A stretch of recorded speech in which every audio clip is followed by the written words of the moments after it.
Okay guys, so today we're going to discuss a variable that people tend to disregard and pay no attention to whatsoever. It's almost as if it isn't a thing, even though it obviously does impact the way you train or your ability to train itself.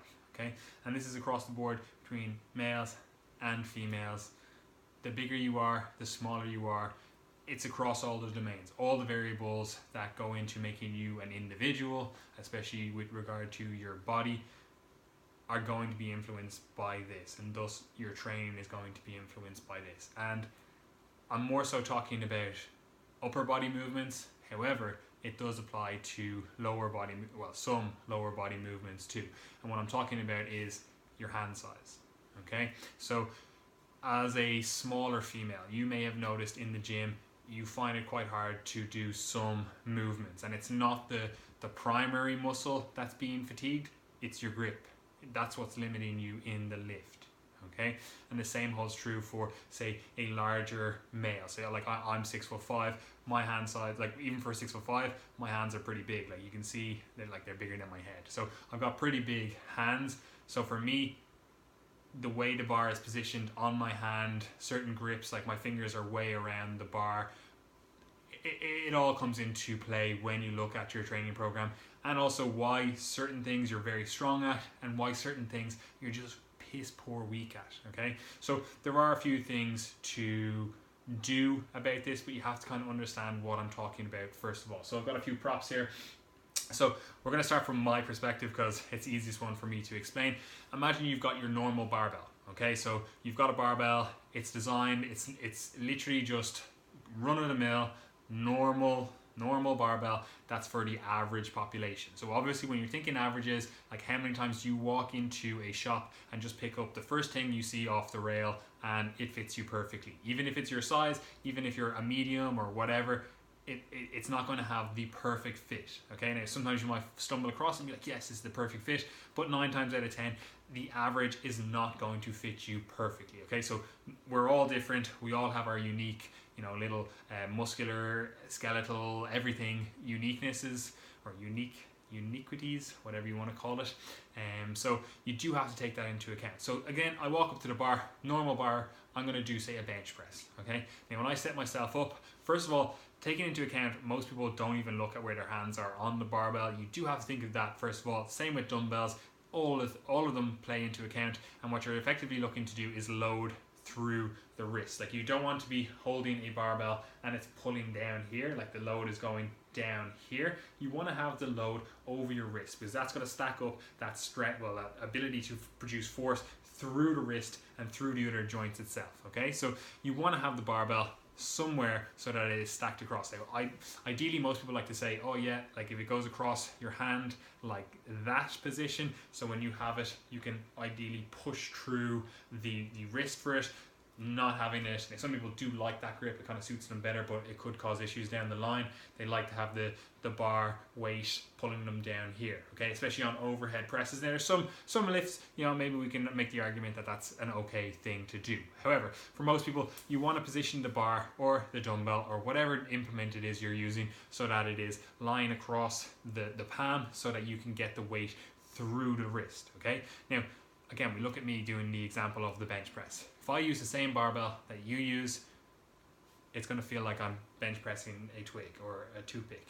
Okay, because like that's essentially what it is in my hand. Like that's what it feels like. There's no stability. That's like I'm trying to put it into this position and get it into this locked in position. And if I try to grab it, like my hand, to have it on my wrist means that my fingers, there's nothing in between here. I don't know if you can see that. There's this huge gap in between here. So I'm essentially holding the bar with my fingers. Okay, rather than someone else, they have something better able to grasp and they're able to hold onto it nice and tight. They've got a nice strong grip, everything's stacked up and their whole wrist is stacked up. Like I physically can't do that with a barbell. Okay, so as a taller individual, as a bigger individual, bigger hands especially, you will find that certain barbell implements just don't fit your grip. Okay, now next thing, there are implements that you can get, thicker grip dumbbells, thicker grip bars, or something like a fat grip. You can literally just add them on, clip them on to your bar or clip them on to your dumbbells. Now again, using this as the example, Now all of a sudden, okay, perfect, I'm able to actually hold onto the barbell or the dumbbell and produce force through. Like that's essentially what I'm doing with a bar. Now I'm actually able to grip the bar, okay, with this thicker implement because it actually fits my hand. Because that's what most people are doing when they grab the bar. They're holding on to it and they're actually able to hold around it and produce force through the hand more effectively that way. And again, we can get into this whole irradiation effect where, you know, actually gripping the barbell and squeezing it actually produces more force in the upper body, but we won't get into that today.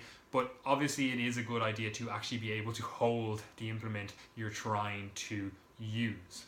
Okay, so again, this is what we're discussing pressing. I'm actually able to now produce better force through those movements because I'm actually able to keep that dumbbell or that barbell over a better point on my palm so that I can actually produce more force. Okay, so there are implements you can bring in. So as a taller individual, you may want to do more fat grip work, you know, with a thicker dumbbell or a thicker barbell, especially for pressing exercise. It may make more sense for you as an individual. Okay, you've assessed, am I actually holding the barbell correctly? Am I actually stacking things up so that I'm able to, you know, actually hold the barbell correctly and produce force through it? If you've done that and you're like, okay, no, my hands are actually just way too big for this, you know, you may find that a thicker implement is more beneficial for you. Again, you can get thicker bars, you can get thicker dumbbells, but generally the easier one to do is just buy some fat grips. Again, you can get them on like MyProtein, you know, Amazon. They're cheap enough. They're, especially if you're going to use them quite a lot. Like these are made of rubber. These are the actual fat grips. Like they're pretty sturdy. They'll last you a long time. Okay. Now, let's address it from the perspective of a smaller female, because essentially when we look at a fat grip, that's what a smaller female or a smaller male, someone with smaller hands, is dealing with. So they go to your normal bar, which to me, where's my prop, which to me is like a pencil. It's like a toothpick. I'm like, I can't really feel anything in my actual hand.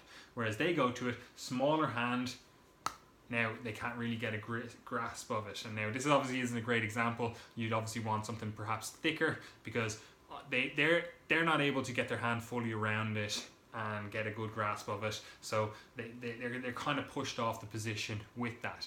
Maybe it's not so much of an issue with, say, the pressing exercises, but what you will find is the pulling exercises. If you're not actually able to hold on, you're not able to get your fingers around the implement, you're going to be essentially trying to improve your pinch grip the entire time you're doing a row, any kind of row, because you just don't have the ability. A chin up even, like people, like women are like, oh, I can't do a chin up. And 9 times out of 10, it's not because their musculature isn't strong, it's because you're not even able to hold the bar, you know? Like again, those bars are designed so that, you know, it's the average person that they're dealing with. So yes, obviously you do have to strengthen up the hand so you are able to hold it effectively. Like that is a valid thing that you'll need to do. But in the meantime, there are implements that you can use so that you can better hold onto a bar so that you can actually target the musculature that you need to target. Okay, and this is where something like lifting straps come in. You know, we were able to put them around the hand so that they essentially become a longer or a bigger hand, you know, so I'm able to do that really nicely there, have it around the wrist, nice and tight there, and then I can wrap that around the implement, whatever it is, and then have it in my hand. So any rowing exercises, I could essentially have my hand open with, you know, the minimal kind of grip, and because I have this tied onto it, you can kind of see it there, because I have this tied onto it, it makes it so much easier to actually not fatigue the hands and also then fatigue the musculature that you're trying to target.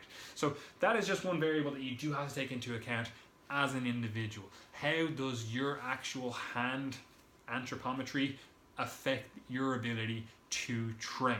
Okay, so if it is a case that your hand is too big for the implements, you may do better off with something like a fat grip implement. Again, it may limit you then in, again, like thinking about, okay, this is why you're good at certain exercises. Like if you're a bigger individual and you have bigger hands, you're probably going to find exercises where you can hold onto the bar really easy, like rowing exercise. You're just going to be like, oh, this is easy, because you're actually able to fully hold the implement. You actually have an overhold on it because you're actually able to wrap your fingers fully around it and get almost tuck them in behind each other, you know. So you're going to find deadlifts really easy, you're going to find rows really easy, you're going to find like chin-ups easy, all those kind of things where you're actually pulling towards the body, you're going to find them easier, okay, because you're actually able to hold the implement. You may find the pressing exercises, they are not as good because you kind of don't have this ability to hold it effectively, and it's kind of like you're bench pressing toothpicks, same with overhead pressing and stuff like that. So it's going to affect your ability to perform those movements as well. Same with even down to like curls or triceps, anything like that. If you're not able to hold the implement, it's going to affect your ability to do the exercise. And the same holds true for these smaller individuals. If you are finding, oh yeah, I'm great at like, you know, pressing exercises because I'm actually able to hold the implement effectively, but I'm terrible at pulling exercises in general because I'm not actually able to hold the implement, and all I feel is my forearms burning, and I don't feel the target muscle, or the muscle, if I could speak. I don't feel the target muscle at all, you know? So they're kind of going, oh, well, I have to strengthen my grip at some stage, so I might as well just go through this. And then they wonder why they have these lagging body parts where they're like, I just can't feel my lats working, I can't feel my back doing anything. You already have a difficult time activating your back musculature, so don't make it more difficult by limiting yourself by your grip. Like, yes, you do want to strengthen your grip. I would actually rather see you do specific grip exercises, or on your warm-up sets, use just your bare hand grip. And then once you start getting into your challenging sets where you actually want to overload the structures of your back musculature or whatever exercise it is, just whip out the lifting straps, you know? Again, there is that argument that you don't want to use them on everything. However, I would rather have like a specialization phase where we're working on building up your grip, and we know that's going to be the limiting factor, but that's what we're working on. And then also have like a back specialization phase where we're actually working on your back musculature. That's our main goal. It's not, we don't care about the grip at this time. Like, yes, we want to keep it on a maintenance. Yes, we do want to be able to do a gripping motion, but I don't want that to be the limiting factor. So there's another variable you should be taking into account with your training. How does your hands, or how do your hands actually affect your ability to train your body? So it is one of those variables that people, oh yeah, obviously it makes sense, but nobody takes it into account. You're not thinking, how do I place this bar on my hands to get the most out of my press or my pull? Like, are we just, like, you could change your grip on a pulling exercise by pulling through the pinky finger versus pulling through the index finger. It all matters. Like, all these little subtle nuances of what you're doing with your hand matters to the exercises you're doing. So pay attention to it. Like, yes, I'm not going to say it's the be all and end all, like, ooh, these 10 weird tricks to do with your hand to, you know, make you a Greek god in the gym. Like, obviously that's not what I'm talking about either. What I'm talking about is taking it into account and realizing that it is a factor, and being beast mode and going, oh, well, I don't use straps because, oh, they're gay, or whatever other excuse you have been told, or whatever you've made up in your head. Like, yes, that may apply to your sport, but if your sport is being healthy and, you know, designing your body the way you want it to look, or, you know, pushing it towards that, then straps have a place, you know. So do take all that into account. Look after what your hands are doing and factor that into you and your individual training program.